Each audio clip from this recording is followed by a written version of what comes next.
सकाल सकाल ठंडा पवन बुलुथिबा बेले करिश्मा निज स्कूटी को धीरे धीरे चलाई रास्तार आग को बढ़ुला।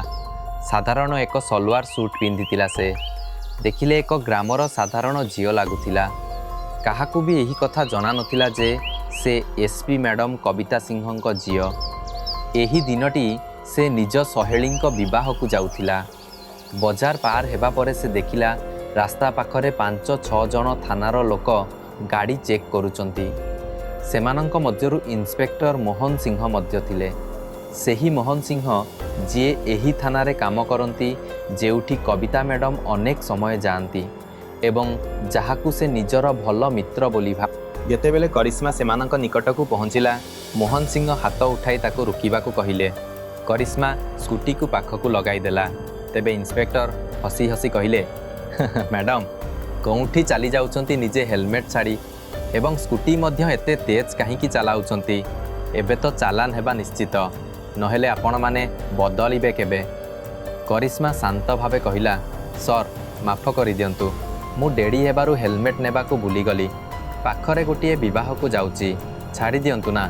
मु स्कूटी तेज चलाई नथिली, मात्र 30 गतिरे थिला।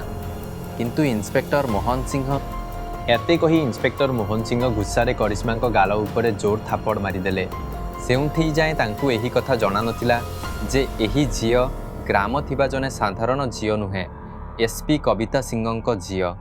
चारि पाखरे किछि लोक दृश्य देखिबाकू गोटे ठाकुर बनाई जमा हेई गले, किंतु काहारी भी साहस हो नाही जे आगकू आसी एही अन्याय विरोध रे किछि कहि परिबो। मोहन सिंह बाहरे चिल्लाइले, तो बापंक रास्ता ना कि जोंठी मन हेला स्कूटी नहीं चलीअछु, अधिक ड्रामा करिबुनी, नतुबा एथिथि तकू जेल पठाई देबी।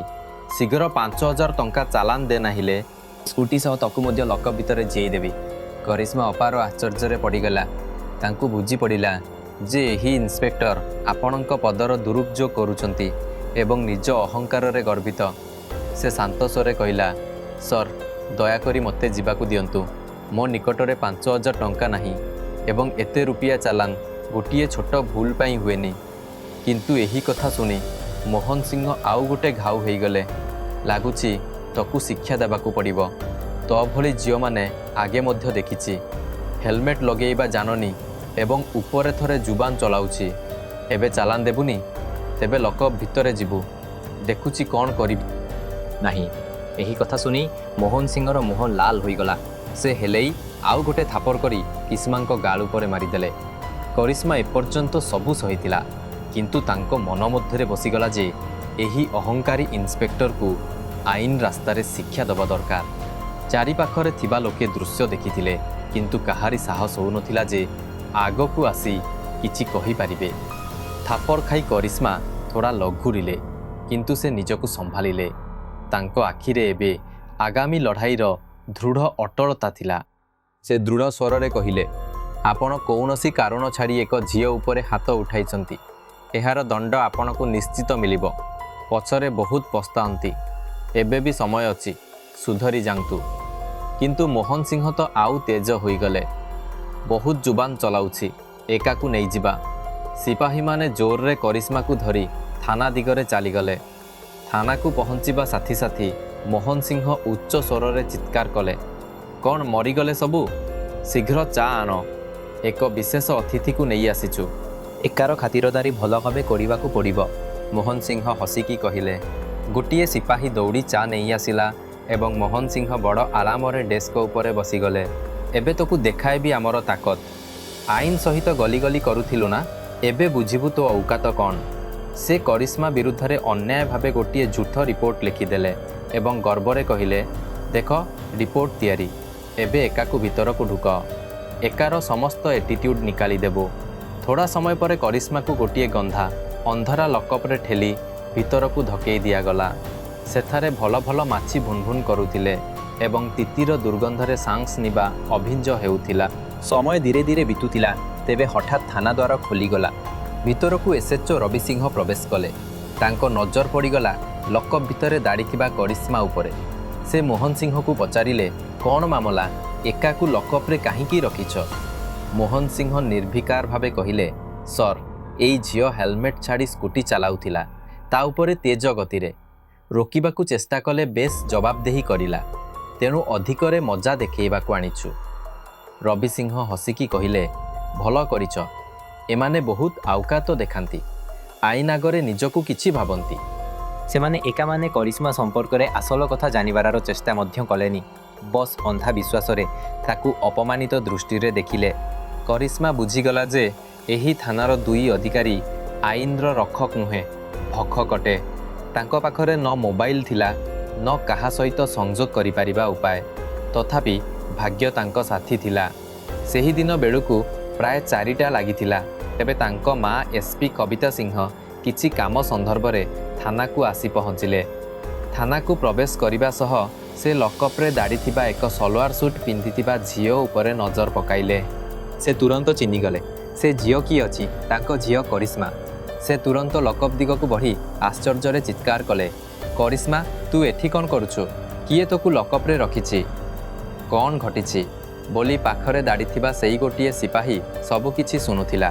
ସେ ତୁରନ୍ତ ଯାଏଁ ବୁଝିଗଲା ଯେ ଏହି ଝିଅ ସାଧାରଣ ନୁହେଁ, ଏସ୍ପି ମ୍ୟାଡ଼ାମଙ୍କ ଝିଅ। ସିପାହୀ ଦୌଡ଼ି ମୋହନ ସିଂହଙ୍କ ନିକଟକୁ ଗଲା ଏବଂ ସବୁ ଘଟଣା କଥା କହିଦେଲା। ମୋହନ ସିଂହର ଚେହେରା ଧଳା ପଡ଼ିଗଲା। ସେ ତୁରନ୍ତ ଲକଅପ୍କର ପାଖକୁ ଯାଇ ଭୟଭୀତ ସ୍ୱରରେ କହିଲେ, ଏସ୍ପି ମ୍ୟାଡ଼ାମ, ଏହି ଝିଅ ରାସ୍ତାରେ ବଦତମିଜି ହେଉଛି। ଆଇନ ଭଙ୍ଗ କରି ସ୍କୁଟି ଚଲାଇଛି। ଯେତେବେଳେ ଆମେ ରୋକିଲୁ ଓ ବୁଝେଇବାକୁ ଚାଲିଲୁ, ତେଣୁ ସେ ଆମକୁ ଗାଲି ଦେଲା ଓ କହିଲା, ତୁମେ ଜାଣୁନାହଁ ମୁଁ କିଏ। ବହୁତ ଆଟିଟ୍ୟୁଡ଼ ଦେଖାଉଛି। ସେଇପାଇଁ ଆମେ ଏହାକୁ ଏହା ଶୁଣି ମୋହନ ସିଂହଙ୍କର ହାତ ଓ ପା ଉଡ଼ିଗଲା। ସେ ତୁରନ୍ତ ହାତ ଝଡ଼ି ତାଙ୍କ ପାଖରେ ପଡ଼ିବା ପାଇଁ ଚେଷ୍ଟା କଲେ। ମ୍ୟାଡ଼ାମ, ଏଇ ଆପଣଙ୍କର ଝିଅ ଅଟେ। ମୁଁ ଜାଣିନଥିଲି। ମାପ କରିଦିଅନ୍ତୁ। ଆଗକୁ ଏହିପରି ଘଟଣା ହେବ ନାହିଁ। ମୋ ଭାବ ହେଉଥିଲା ଏହା କୃଷ୍ଣ ଗାଁର ସାଧାରଣ ଝିଅ ଅଟେ। ସେଇପାଇଁ ଗିରଫତାର କରିଲି।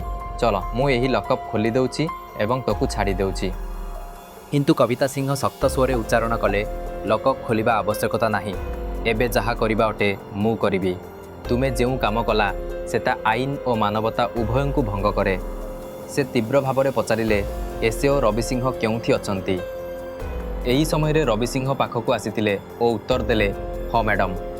କବିତା ସିଂହ ତାଙ୍କ ଆଖି ମଧ୍ୟରେ ଦେଖି କହିଲେ, ତୁମେମାନେ କାହିଁକି ମୋ ଝିଅକୁ ଲକଅପ୍ରେ ରଖିଲୁ? ତତ୍କାଳ ପାଖରେ ଥିବା ଗୋଟିଏ ସିପାହୀ ଶୀଘ୍ର ତାଲା ଖୋଲିଲା ଓ କରିସ୍ମାକୁ ବାହାରେ ନେଲା। କରିସ୍ମା ବାହାରେ ଆସି ବସିଲା। ମାଙ୍କ ନିକଟକୁ ଆସି ପୂର୍ଣ୍ଣ ଘଟଣା କଥା କହିଲା। ରାସ୍ତାରେ ରୋକିବା, ଚାଲାନର ଧମକି, ଥାପଡ଼ ମାରିବା ଓ ଅପମାନ ହେବା।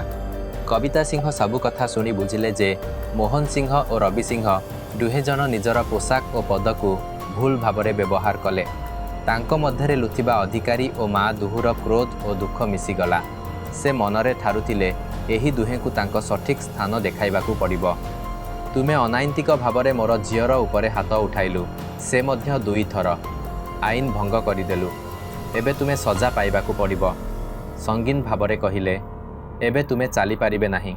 ତୁମେ ଆଇନର ଦୁରୁପଯୋଗ କରିଛ ଏବଂ ଗୋଟିଏ ଝିଅ ଉପରେ ହାତ ଉଠାଇଛ। ମୁଁ ତୁମକୁ ସସ୍ପେଣ୍ଡ କରାଇ ରଖିବି। ଏହି କଥା କହିଦେଲା ପରେ କବିତା ସିଂହ ତୁରନ୍ତ ତାଙ୍କର ମୋବାଇଲ ଉଠାଇଲେ ଓ ଡିଏମ୍ ସାହେବଙ୍କୁ କଲ୍ କରି ପୁରା ଘଟଣା ତାଙ୍କୁ କହିଲେ। ଥାନାର ପରିବେଶ ହଠାତ୍ ଶାନ୍ତ ହୋଇଗଲା। ପୋଲିସମାନେ ମନେ କରୁଥିଲେ ଏହି ମାମଲାରେ ଏବେ କେହି ବଞ୍ଚିପାରିବ ନାହିଁ। ଥାନା ଭିତରେ ଗଭୀର ଧରି ଶାନ୍ତି ଛାଇଗଲା। ଏସ୍ପି କବିତା ସିଂହଙ୍କର ଆବାଜ ଥଣ୍ଡା ଥିଲା, କିନ୍ତୁ ତାହାରେ ବାର୍ତ୍ତା ଥିଲା ଯେ କେହି ସାମ୍ନାରେ ଦାଡ଼ିଥିବା ବେଳେ ଭୟ ଭାବିବ। ଡିଏମ୍ ସାହେବ, ମୋତେ ତୁମ ସହିତ ତୁରନ୍ତ ମୁଲାକାତ କରିବାକୁ ହେବ। ମାମଲା ଗଭୀର ଅଟେ।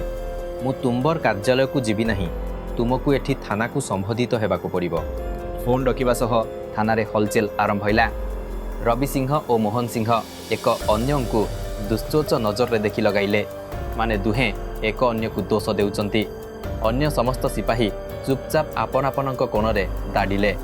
ପ୍ରାୟ 45 ମିନିଟ୍ ପରେ ଥାନାର ବାହାରେ ସରକାରୀ ଗାଡ଼ିମାନଙ୍କର ଏକ କାଫିଲା ରୁକିଲା।